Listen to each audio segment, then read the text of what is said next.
नमस्कार मंडळी, लक्ष्मीच्या पावलांनी या मालिकेच्या आजच्या भागात आज आपण बघणार आहोत. अद्वैत हा कलाला म्हणत असतो की जास्त बोलू नकोस हा, नाहीतर तुला गाडीवरून पाडेल मी. त्यावर कला म्हणते की हां, आला मोठा मला सांगणारा, मी काय तुला घाबरते का? अद्वैत म्हणतो की हो, एकदा बस तू गाडीवर, मग बघूयात कोण कोणाला घाबरतं ते. मग कला गाडीवर बसते. अद्वैत म्हणतो की अच्छा, म्हणजे तू मला म्हणालीस की तू घाबरत नाही मला, ठीक आहे मग, असं म्हणून अद्वैत आता वाकडी तिकडी गाडी चालवू लागतो आणि मुद्दाम अशा तऱ्हेने गाडी चालवत असतो की कलाला त्याची भीती वाटेल.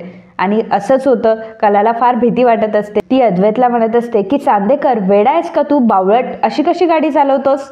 पण अद्वैत काय ऐकायचं नाव घेत नसतो. अद्वैत कलाला घाबरवण्यासाठी अजूनच जोरात गाडी चालवत असतो. मग कला बिचारी घाबरते आणि अद्वैतला ती घट्ट मिठी मारून गाडीवर बसते.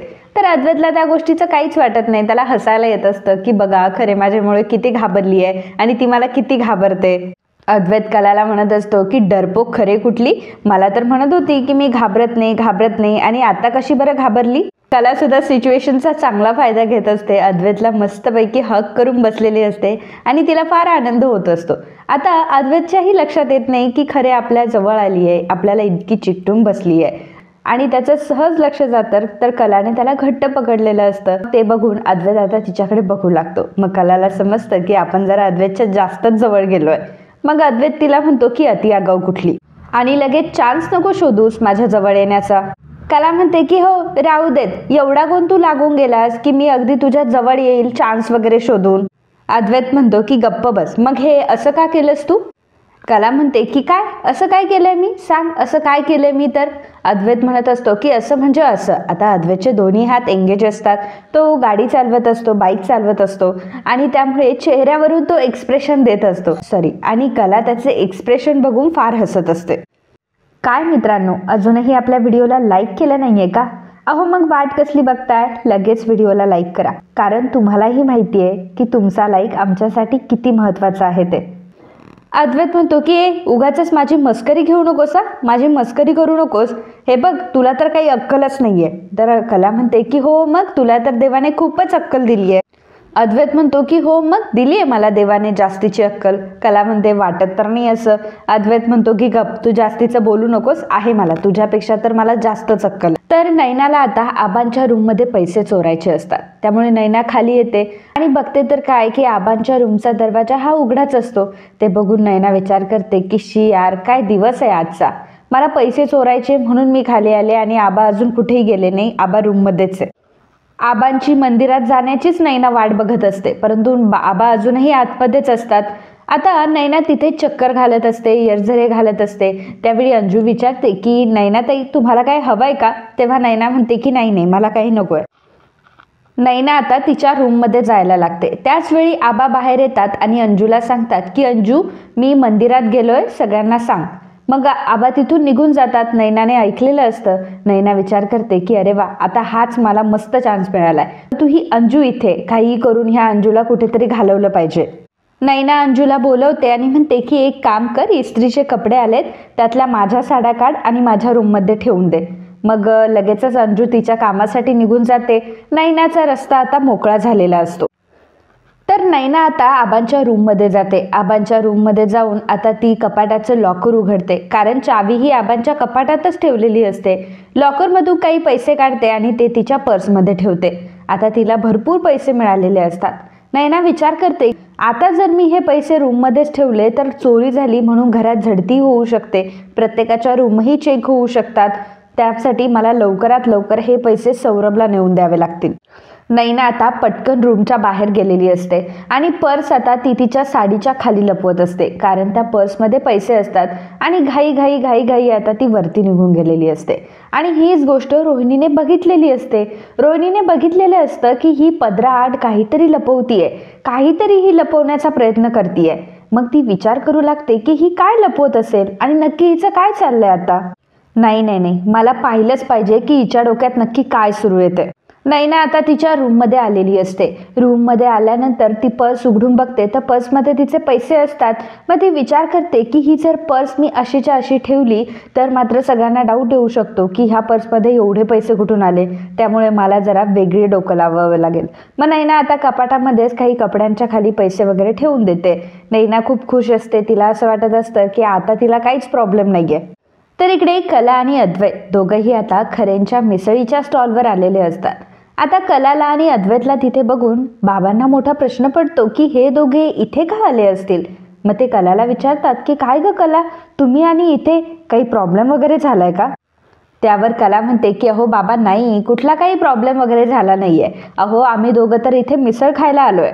बाबा म्हणतात की अरे तुम्ही आणि मिसळ खायला आणि तेही इथे. कले, हे तुझंच डोकं असणार आहे. उगाचच तू जावई बापूंवर तुझ्या आवडी लादू नकोस हा. आणि काय अगं, तू अद्वैतरावांना इथे छोट्या मिसळीच्या स्टॉलवर घेऊन आलीस. आता त्यांना काय असं मिसळीच्या स्टॉलवर उभं राहून खाण्याची सवय असेल का. अद्वैत म्हणतो की नाही नाही मिस्टर खरे, तुम्ही काळजी करू नका. ॲक्च्युली मीच तिला म्हटलं की आपण असं इथे उभं राहून मिसळ खाऊयात. बाबा म्हणतात की अरे वा, असं आहे का, चला मग तुम्हाला आता मी स्पेशल मिसळ खाऊ घालतो. असं म्हणून बाबा लगेचच टेबल आणि खुर्ची पुसू लागतात. कला अद्वैतला म्हणत असते की बघ अद्वैत, आता मी तुला स्पेशल मिसळ खाऊ घालते. तर अद्वैत तिला म्हणत असतो की गप्प बस, आता तुझ्या बाबांच्या मिसळीच्या स्टॉलवर आलंय म्हटल्यावर लगेचच उडू नकोस. शेवटी कोणी कितीही पतंग उडवला तर पेटी मात्र माझ्याच हातात असते. कला म्हणते की हो का, जास्त बोलू नकोस, माझ्या बाबांचा स्टॉल आहे हा, आणि जर जास्त बोललास ना तर बाबांना मी मिसळ जास्तच तिखट बनवायला लावेल. बाबा कलावर चिडतात आणि म्हणतात की काय ग कले, काय बोलतेस तू हे. मग कलाला जरा बाजूला घेऊन ते म्हणतात की ते माझे जावई बापू आहे, माझ्या जावई बापूंसोबत तू असं बोलतेस का. बरं बस तू इथे, मी बनवतो मिसळ. कला म्हणते की नाही बाबा, मी पण येते तुमच्या मदतीला. त्यावर बाबा म्हणतात की तुला म्हटलं ना एकदा बस म्हणून, तर बस, आणि उगाच जास्त शहाणपणा करू नकोस. मिसळ खायला आली आहेस ना, मग मिसळ खाण्याचं काम कर. कला आणि अद्वैत आता दोघंही बसलेले असतात. लवकरात लवकर बाबा त्यांच्यासाठी मस्त अशी मिसळ घेऊन येतात. दोघांसाठी त्यांनी स्पेशल मिसळ आणलेली असते. ती मिसळ बघून अद्वैत तर खूपच खुश झालेला असतो, कारण इतक्या दिवसांनंतर त्याला अशी मिसळ खायला मिळणार असते. मग आता अद्वैत समोर मिसळ वाढल्यावर अद्वैत लगेचच मिसळ खायला सुरुवात करतो. बाबा म्हणतात की तुमचं चालू द्यात, मी आलोच. कला ही मिसळ खात असते. अद्वैत पहिलाच घास घेतो, त्याला फार आवडते. मिसळ जरा झणझणीत असते, त्यामुळे मिसळीचा त्याला ठसका होतो. ठसका आल्यानंतर कला लगेचच पाणी शोधू लागते की बाबा लवकर लवकर पाणी द्या. मग पाणी घेते आणि अद्वैतला ती पाठीवर मारत असते. अद्वैतला ती म्हणत असते की अद्वैत वर बघ, वर बघ. अद्वैत वर बघतो. कला त्याच्या पाठीवर मारत असताना अद्वैत तिला म्हणतो की मारतीयस का एवढं जोरजोरात. कला म्हणते की अरे अन्न वगैरे अडकलं असेल तर खाली निघून जाईल ना, म्हणून मारतीये. चल बरं पटकन वर बघ, वर बघ. आणि मग अद्वैतला ती पाणी प्यायला देते. मग कुठेतरी अद्वैतचा ठसका जातो. कला ही अद्वैतकडेच बघत असते. ज्या प्रकारे सामान्य माणूस ज्या प्रकारे फरसाण हे मिसळीमध्ये मिक्स करून खात असतो, त्याचप्रमाणे अद्वैतचंही तसंच चालू असतं. आणि खरंच अद्वैत किती साधा आहे या गोष्टीची तिला जाणीव होत असते. बाबा अद्वैतला म्हणतात की काय हो अद्वैतराव, तुम्ही ठीक तर आहात ना. त्यावर कला म्हणते की बाबा अहो नका काळजी करू, तो ठीक आहे, काही नाही, ठसका लागला होता फक्त. कला अद्वैतला म्हणते की अद्वैत मला जरा लिंबू दे ना. त्यावर अद्वैत म्हणतो की तुझ्या ताटात आहे ना, तुझ्या ताटातलं घे. तर कला म्हणते की नाही, मला तर तुझ्या ताटातलंच हवं, दे ना. मग कला आता स्वतः त्याच्या ताटातून एक लिंबूची फोड घेते. लिंबू पिळून मस्त मिसळीवर ताव मारत असते. बाबा दुरूनच त्या दोघांना बघत असतात. त्या दोघांना असं एकत्र खाताना बघून बाबांना मात्र खूप बरं वाटत असतं. तर अद्वैतने आता सगळी मिसळ फस्त केलेली असते आणि ते बघून कला म्हणत असते की अरे चांदेकर, सगळी फस्त केलीस, आणि अरे तुला किती घाम आलाय चांदेकर, नक्की तू बरा तर आहेस ना. तेव्हा अद्वैत म्हणतो की खरे का मिसळ खाताना जर घाम आला नाही तर ती मिसळ कुठली, मस्त होती एकदम मिसळ, एकदम भारी वाटलं. असं म्हणत अद्वैत आता उठतो. त्यानंतर अद्वैतला हात धुवायचा असतो, म्हणून कला पाणी घेऊन येते. अद्वैतला हात धुवायचा असतो, कलालाही हात धुवायचा असतो, त्यामुळे कला पाणी घेऊन येते आणि हात धुवत असते. तर अद्वैत तिच्या हाताखाली हात धुवत असतो. कला त्याला म्हणते की अरे असा हाताखाली हात काय धुतोय. तर अद्वैत म्हणतो की गप्प बस, त्याला काही होत नाही. तर आता अद्वैतची मिसळ वगैरे खाऊन झाल्यावर, हात वगैरे धुतल्यावर आता तो बाबांना पैसे देऊ लागतो आणि म्हणत असतो की हे घ्या पैसे. त्यावर बाबा म्हणतात की अहो अद्वैतराव, तुम्ही आम्हाला पैसे का देताय. अहो तुम्ही असे पैसे देऊन आम्हाला लाजवू नका. तेव्हा अद्वैत म्हणतो की नाही हो, असं काही नाहीये, परंतु हे पैसे घ्या ना, जेवढे मिसळीचे झाले असेल तेवढे, आणि परत परत येईल ना मी. बाबा म्हणतात की अहो परत परत काय, तुम्ही रोज रोज या, वाटलं तर मी तुमच्या बंगल्यावर पाठवून सुद्धा देईल मिसळ, पण उगाच असे पैसे वगैरे देऊ नका. अद्वैत म्हणतो की नाही तुम्ही पार्सल पाठवून द्या, परंतु हा एक व्यवहार आहे आणि व्यवहारामध्ये असं काही नसतं. मग कला अद्वैतला म्हणते की चांदेकर, कळलंय आम्हाला सगळ्यांना तू खूप श्रीमंत आहेस, तुझ्याकडे खूप पैसे आहे, परंतु आता इथे पैसे द्यायची काही गरज नाहीये, ठेव बरं ते पाकिटात आधी. मग आता अद्वैत पैसे देत असताना तरी सुद्धा कला आता त्याला जबरदस्तीने ढकलत ढकलत गाडीकडे घेऊन येते आणि म्हणते की चल. ती बाय करते. बाबा तिला म्हणतात की अगं कले, जावई बापूंना असं ढकलू नकोस. तेव्हा कला म्हणते की नाही हो बाबा, नाही ढकलते मी. आणि मग त्यानंतर कला आणि अद्वैत दोघंही आता गाडीवर बसून निघून जातात. बाबांचं मात्र खूप समाधान झालेलं असतं. त्यांना खूप बरं वाटतं की कला आणि अद्वैत दोघंही कशा प्रकारे आज आले आणि एकमेकांसोबत त्यांनी मिसळही खाली. या गोष्टीचा त्यांना फारच आनंद झाला. इकडे रोहिणी ही विचार करत बसलेली असते की नक्की ह्या नयनाचं काय चाललंय ना, जोपर्यंत ही गोष्ट मला कळत नाही तोपर्यंत मी गप्प बसणार नाही. काहीही करून ह्या नयनाला ना मला रूमच्या बाहेर काढायचंय. एकदा की ही रूमच्या बाहेर निघून गेली ना तर ही नक्की काय लपवते याचा मला अंदाज घेता येईल. त्याच वेळी अंजू आता रोहिणीचा ज्यूस घेऊन येते. रोहिणी अंजूला सांगते की अंजू तू एक काम कर, नयनाला सांग की मी तिला बोलवलंय म्हणून. अंजू नयनाला बोलवण्यासाठी गेलेली असते. रोहिणी मनातच म्हणत असते की चल रोहिणी, आता बघूयात की नक्की यांचं काय सुरू येते. अंजू ही नयनाला घेऊन आलेली असते. नयना म्हणते की मॉम इन लॉ तुम्ही मला बोलवलं. तेव्हा रोहिणी म्हणते की अगं हो नयना, अगं तू काय नुसती घरातच बसून असते, अगं या परिस्थितीमध्ये जरा थोडीशी एक्सरसाइज केली पाहिजे, एक्सरसाइज करणं खूप गरजेचं आहे. तेव्हा नयना म्हणते की नाही मॉम इन लॉ मी ठीक आहे. तेव्हा रोहिणी म्हणते की अगं हे तुझ्या बाजूने झालं, परंतु बाळाच्या बाजूने हे सगळं ठीक नाहीये. जा सर बाहेर जाऊन जरा एक्सरसाइज वगैरे कर, थोडे पाय मोकळे कर. नयना नको नको म्हणत असते. रोहिणी नयनाला म्हणत असते की नयना अगं तू नको नको म्हणतेय, परंतु बाळासाठी हे अजिबात चांगलं नाहीये, जा बरं तू शतपावली करायला. तर नयना म्हणते की ठीक आहे. मग रोहिणी आता अंजूला आवाज देते. अंजूला ती म्हणते की अंजू, नयनाताई शतपावली करायला चालली आहे. हे बघ नयनाताई किती शतपावली करते ना, सगळी पावले मोजायची आणि मला सांगायची. समजा नयनाताई जर विसरली तर नयनाताईला सांगायचं आणि हे रोजच करायचंय तुला, फक्त आजचा दिवस नाही.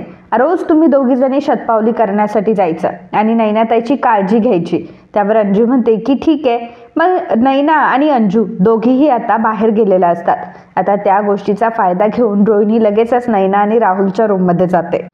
कला आणि अद्वैत एका ठिकाणी आलेले असतात. कला अद्वैतला म्हणत असते की चांदेकर, अरे कुठे आलोय आपण आणि हे कुठलं प्लेस आहे आणि इथे तर खाण्यापिण्याची सुद्धा काही व्यवस्था नाहीये, नक्की आपण आलोय तरी कुठे. तेव्हा अद्वैत म्हणतो की तू मला काय म्हटली होतीस की कॉलेजला असताना मी जिथे जिथे जायचो तिथे तिथे तू येणार होतीस, मग मी इथे यायचो म्हणून तर तुला घेऊन आलोय. कला काहीतरी बोलत असते मनातल्या मनात. तेव्हा अद्वैत म्हणतो की काय झालं, काय म्हणायचंय तुला. तेव्हा कला म्हणते की काही नाही, मी फक्त चुकचुकले. त्यावर अद्वैत म्हणतो की हा हा, तू एकतर चुकचुकते नाहीतर चुकतेस, या पलीकडे तुला काहीच करता येत नाही. तू माझी बरोबरी कधीच करू शकत नाही. तुला माहिती आहे ना मी कोण आहे, द अद्वैत चांदेकर. कला म्हणते की हो बाबा चांदेकर बाबा, मला सगळं काही तुझं माहिती आहे आणि तुझ्या सगळ्या गोष्टी पाठ आहे की तू ग्रेट अद्वैत चांदेकर आहे. आता तुम्हाला हे सांग की आपण इथे का आलोय ते. अद्वैत आता एका कट्ट्यावर जाऊन बसतो आणि मग तो कलाला म्हणतो की हे इथे बस, आणि कलाही तिथे बसते. कला म्हणते की अद्वैत अरे हे काय आहे. अद्वैत म्हणतो की अगं हा तर आमचा कट्टा आहे, आम्ही सगळे मित्र इथे बसायचो आणि आमची स्कूल इथे बाजूलाच होती. मग स्कूलमधून आल्यानंतर इथे बसायचो, कधी कधी स्कूल बंक करूनही इथे बसायचो. काय असायचं की इथली जागा कोणाला माहीत नव्हती, त्यामुळे टीचरही आम्हाला शोधत इथे कधीच आले नाही. एकदम अलूप आहे ना ही जागा, आणि आम्ही फार टाइमपास करायचो, खूप टाइमपास करत बसायचो आणि सगळे मित्र असे बाजूने बसायचे. खूप टवाळक्या करायचो, एकमेकांचे डबे घ्यायचो, डबे खायचो. टीचर जर कोणाला ओरडली असेल तर त्यांना आम्ही समजून सांगायचो आणि आम्ही खूप मज्जा करायचो. आणि तुला माहिती आहे खरी मज्जा कधी यायची, जेव्हा प्रायव्हसीसाठी एखादं कपल यायचं, त्यावेळी तर आम्ही त्यांची अशी टर उडवायचो ना की बस, काही धमाल, खूप धमाल करायचो आम्ही. कला म्हणते की काय, द अद्वैत चांदेकर लोकांची टर उडवायचा. अद्वैत म्हणतो की अच्छा, म्हणजे तुला असं वाटतंय का की मी कोणाची टर उडवू नाही शकत. हे बघ तू मला साधं सुद्धा समजू नकोस. कला म्हणते की नाही नाही, त्याचा अंदाज तर मला दिव्यागारलाच आलाय. तेव्हा त्या जंगलामध्ये तू मला किती घाबरवलं होतंस, किती माझी मस्करी केली होतीस. अद्वैत म्हणतो की काय, एवढ्याशा मस्करीवरून तुझी वाट लागली होती का. अगं मग तू तर मला खरं ओळखलंच नाही अजून. मी जर खऱ्या रूपामध्ये आलो ना तर अक्षरशः भोकाड पसरशील हा. कला म्हणते की चल चल काही सांगू नकोस. मग कला नंतर अद्वैतला म्हणते की चांदेकर पण काही म्हणा, ही जागा खरंच खूप छान आहे. म्हणजे अगदी कपल्सला हवी अशी एकदम शांत, इथे कोणीही नाही आहे, छान जागा आहे मस्त कपलसाठी. तेव्हा अद्वैत म्हणतो की हा खरे, आता तू उगाचच परत सुरू होऊ नकोस हा. कला म्हणते की मी कुठे परत सुरू झाली आहे, अरे अरे मी तर फक्त तुला सांगते, आणि तसंही मी फक्त जनरली बोलत होते. अद्वैत म्हणतो की अच्छा, जनरली जर बोलत असेल तर ठीक आहे. मग कला अद्वैतला म्हणते की चांदेकर हे बघ, तू मला म्हणालास की ही जागा तुझी आवडीची आहे, मग मग तुझ्या आवडीच्या व्यक्तीला तू कधी इथे घेऊन आलास की नाही. अद्वैत म्हणतो की म्हणजे कोणाला. कला म्हणते की अरे एखाद्या गर्लफ्रेंडला किंवा एखादी आवडणारी मुलगी तिला वगैरे घेऊन आलास की नाही. अद्वैत म्हणतो की गप्प बस, माझी काही गर्लफ्रेंड वगैरे नव्हती. कला म्हणते की नाही नाही, माझा तर या गोष्टीवर विश्वासच बसू शकत नाही, सांग बरं मला कोण होती तुझी गर्लफ्रेंड. अद्वैत म्हणतो की अगं खरंच नव्हतं माझी कोणी गर्लफ्रेंड वगैरे. कला म्हणते की नाही तुझी गर्लफ्रेंड होतीच. असं म्हणून कला त्याला गुदगुल्या करू लागते आणि म्हणते की सांग सांग तुझी गर्लफ्रेंड होती की नाही. अद्वैत म्हणत असतो की अगं गुदगुल्या कुठे करतीये, सगळं तुला खरंच सांगतोय की माझी कोणी गर्लफ्रेंड नव्हती. आता तर दोघांची मस्ती सुरू असताना कला खाली पडणार असते, त्याचवेळी अद्वैत तिला सावरतो. मग अद्वैत तिला हळूच म्हणतो की अगं नव्हती माझी कोणी गर्लफ्रेंड, माझ्याबरोबर इथे आलेली तू पहिली मुलगी आहेस, आणि सांभाळ जरा पडली असती. कलाला मात्र खूप आनंद झालेला असतो. अद्वैतची एक म्हणजे कोणी गर्लफ्रेंड नसते आणि या जागेवर ती येणारी पहिलीच असते, त्यामुळे कलाला फार स्पेशल फील होत असतं. ती हसत असते, तिला खूप आनंद झालेला असतो. परंतु तरीसुद्धा तिला अद्वैतला चिडवायचंच असतं. अद्वैतला ती म्हणते की नाही रे, पण मला तर ही गोष्ट मान्यच करावीशी वाटत नाही. म्हणजे कोणाला मान्य होईल बघ ना, तू एवढा गोरा गोमटा, त्यानंतर एवढा श्रीमंत, अरे तुझ्या मागे तर पोरींची रांगच रांग असेल, मग तुला तर खूप चान्स होता गर्लफ्रेंड वगैरे बनवण्याचा. अद्वैत म्हणतो की हा नाही, म्हणजे माझ्या मित्रांच्या गर्लफ्रेंड वगैरे असायच्या, परंतु मी मात्र अभ्यासावर खूप फोकस्ड होतो आणि मला फक्त अभ्यास करायला आवडायचा, मी फक्त अभ्यासावर फोकस होतो, म्हणून कधी गर्लफ्रेंड हा विषय माझ्या आयुष्यात आलाच नाही. कला म्हणते की चांदेकर आपण एक खेळ खेळूयात का. अद्वैत म्हणतो की नाही, मला माहिती आहे तुझे खेळ तसेही पकाऊच असणार आहे, मला नाही खेळायचं. कला म्हणते की चांदेकर अरे खूप मजा येणार आहे, हे बघ हा खेळ खेळला ना तुला खूप मजा येईल, तुला सांगते मी. अद्वैत म्हणतो की आता जर मी नाही म्हटलं तरी सुद्धा तू कुठे ऐकणार आहे. कला म्हणते की अगदी बरोबर, आता पहिल्याच प्रश्नाचं उत्तर तू अगदी बरोबर दिलंय, त्यामुळे आता इथून खेळायला सुरुवात होते. कला अद्वैतला म्हणते की आपण आपल्या आयुष्यात टोकाचा वेडेपणा कधी केलाय हे आपण एकमेकांना सांगायचं. मग कला आता तिचा एक किस्सा सांगू लागते. कला म्हणते की आम्ही लहान असताना गुंड्याच्या एका मैत्रिणीने तिच्या डोक्यात च्विंगम चिपकवलं होता, आणि नंतर मी एवढी भांडायला लागली, म्हणजे जेव्हा गुंड्या घरी आली तेव्हा तिच्या केसातून तो च्विंगम निघत नव्हता. मला त्या मुलीचा खूप राग आला, मी डायरेक्ट तिच्या घरी गेले आणि तान तान तान तान करून भांडायलाच लागले. अद्वैत म्हणतो की बरोबर आहे, त्यात तुझा दोष नाहीये, तसंही भांडण करण्याचं सोडून तुला येतं तरी दुसरं काय. कला म्हणते की बापरे, अरे तुला अद्वैत सांगू का, त्यावेळी तर मी एवढी भांडत होते त्या मुलीशी, इतकी भांडले की अक्षरशः आई सुद्धा आली होती. अद्वैत म्हणतो की अरे बापरे, मिसेस करे सुद्धा आल्या होत्या का. कला म्हणते की हो ना, पण तरी सुद्धा मी मात्र भांडायची थांबत नव्हतेच अरे. मग त्यानंतर बाबा आले, बाबांनी माझी समजूत घातली, मग तेव्हा कुठेतरी मी सोडलं आणि ते प्रकरण निवळलं. अद्वैत कलाला म्हणतो की अरे त्या मुलीला असं वाटलं असेल की कुठून मी या मुलीच्या डोक्यात च्विंगम लावला असेल, आणि ही भांडकुदळ मुलगी माझ्याशी एवढी भांडतीये, कुठून मला दुर्बुद्धी आली काय माहिती. कला म्हणते की बघ आता मी माझा किस्सा सांगितला, आता तू सांग याबद्दल काहीतरी.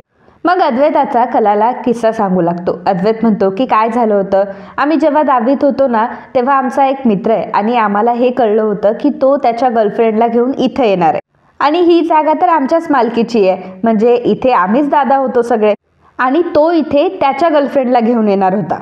आम्हाला जसं कळलं की ते इथे येणार आहे, मग आम्ही काय केलं, आम्ही आमचे गेटअप चेंज केले, आम्ही मस्त वगैरे पोलिसांचे कपडे वगैरे घातले, आणि सगळे पोलिसांचे कपडे घालून आम्ही आलो. कला म्हणते की बापरे एवढी तयारी. अद्वैत म्हणतो की हो, मग कोण आहे मी, द ग्रेट अद्वैत चांदेकर, त्यामुळे एवढी तयारी तर बनते, आणि मी तयारीनिशी काही एक करत नाही. कला म्हणते की बापरे, म्हणजे तेव्हापासून तू असाच आहे. अद्वैत म्हणतो की अगं काय झालं, मग नंतर तो मुलगा आणि ती मुलगी दोघ जण बसलेले होते, मग आम्ही आलो आणि पोलिसांचे कपडे वगैरे घातलेले, त्यामुळे ते घाबरले. मग आम्ही त्या मुलीला म्हटलो की तू एक काम कर, तू घरी जा, आत्ताच्या आत्ता घरी जा, आणि मुलीला काढून दिलं आम्ही, मुलीला काही बोललो नाही, आणि मग आमच्या मित्राला आम्ही घेतलं, आम्ही आमच्या मित्राला मारायला सुरुवात केली आणि तो मारायच्या आधीच एवढा घाबरला होता की आम्हालाच हसायला येत होतं. सगळं काही व्यवस्थित चालू होतं. कला म्हणते की अरे मग त्यांना कळलं कधी की तुम्ही होते म्हणून? अद्वैत म्हणतो की शेवटपर्यंत त्याला कळलं नाही. आम्ही त्याचेच मित्र आहोत, परंतु माती आमच्या एका मित्राने खाल्ली, त्याला त्याच्याकडनं फाईन घ्यायचा होता. आणि दुसरी गंमत अशी झाली की मिशी आहे ना, मिशी, तिचा गम निघाला. त्यामुळे त्याला कळून गेल्या सगळ्या गोष्टी की आम्हीच आहोत, त्याचेच मित्र आहोत. त्यामुळे तो कुठे आम्हाला फाईन आणि पैसे देतो. पण तुला काय सांगू, इतकी जास्त धमाल आली होती ना की तो काही थांबायला तयारच नव्हता. आम्ही जेव्हा त्याला पकडलं होतं ना तेव्हा असा थरथर थरथर कापत होता ना, तो एवढा घाबरला होता, त्याला वाटलं खरंच पोलीस आले. तर इकडे रोहिणी आता गुपचूप नयनाच्या रूममध्ये आलेली असते. नयनाच्या रूममध्ये येऊन ती कपाट ओपन करते. कपाटामध्ये पहिल्यांदा नयनाची पर्स शोधते. पर्समध्ये जेव्हा ती बघते तर पर्समध्ये काहीच नसतं, कारण नयनाने ऑलरेडी पर्समधून सगळे पैसे काढून ते कपाटामध्ये कपड्यांमध्ये लपवलेले असतात. मग त्यानंतर रोहिणी आता आजूबाजूला शोधू लागते, कपाटात इकडे तिकडे शोधू लागते आणि त्याचवेळी कपाटात तिला लॅब रिपोर्ट्स दिसतात. आता ते लॅब रिपोर्ट्स ती उघडून बघते आणि उघडून बघते तर काय, तर तिला समजतं की नयना ही प्रेग्नंट नाहीच आहे आणि नयनाचे रिपोर्ट तर निगेटिव्ह आहे. ही गोष्ट बघून आता रोहिणीला खूप मोठा धक्का बसलेला असतो. रोहिणी म्हणते की काय, याचा अर्थ म्हणजे नयना प्रेग्नंटच नाही आहे. याचा अर्थ आत्तापर्यंत ती खोटं बोलत आली, आत्तापर्यंत घरातल्या सगळ्यांना मूर्ख बनवत आली. आणि मला वाटलं होतं ही नयना फक्त 4 पावलं पुढे, परंतु ही नयना 4 पावलं पुढं नाही आहे, हिने अक्षरशः एक मोठी उडी घेतली आहे पुढे. नाही नाही नाही, एवढं मोठं खोटं, आणि तेही माझ्याशी. मला फसवलं, माझ्याशी एवढं खोटं, माझ्या राहुलशी एवढं खोटं. माझ्या राहुलला फसवलंस ना तू. आता मी तुला सोडणार नाही. आता तुझी अशी अवस्था करेल ना की तुलाही कळणार नाही की तुझ्यासोबत नक्की काय झालंय. तुला घरातलंही ठेवणार नाही आणि बाहेरचंही ठेवणार. सॉरी, आता तू बघच मी काय करते ते. असं म्हणून रोहिणी आता खूप रागामध्ये असते आणि ते लॅब रिपोर्ट्स घेऊन ती खाली जाणार असते. परंतु नंतर ती विचार करते की नाही नाही रोहिणी, तुला चान्स हवा होता ना, आता भेटला की तुला चान्स. हे बघ, आता तू जरा संयमाने घे, इमोशनल होऊ नकोस. तुझ्या हातात आता आयतं कोलीत लागलंय. एकीने जरी चूक केली असेल तर यासोबत दुसरी सुद्धा घराबाहेर जाऊ शकते आणि हाच तुझ्याकडे मोठा चान्स आहे की ह्या दोन्ही मुलींना तू घराबाहेर काढू शकते. म्हणजे खरेंचा नामोनिशान सुद्धा या घरामध्ये राहणार नाही. आता मात्र त्या कलाला मी काही घरात ठेवणार नाही. आता ह्या गोष्टीचा बरोबर मी फायदा करून घेणार. रोहिणी लगेच जाता राहुलला कॉल करते. राहुलला कॉलवरती सांगते की राहुल, आत्ताच्या आत्ता पहिल्यांदा तू घरी ये. अरे तुला कळतंय का मी काय म्हणते? लगेच ऑफिसमधून निघ आणि घरी ये. रोहिणीच्या डोक्यात आता काय प्लॅन शिजत असतो हे तिलाच माहीत असतं. तर इकडे कला अद्वैतला म्हणत असते की अद्वैत, किती छान आणि मस्त जागा आहे रे ही. अद्वैत म्हणतो की हो, एकदम शांत जागा ही. आता इथे सगळं कन्स्ट्रक्शन वगैरे झालंय, त्यामुळे सगळा पसारा आणून ठेवला इथे.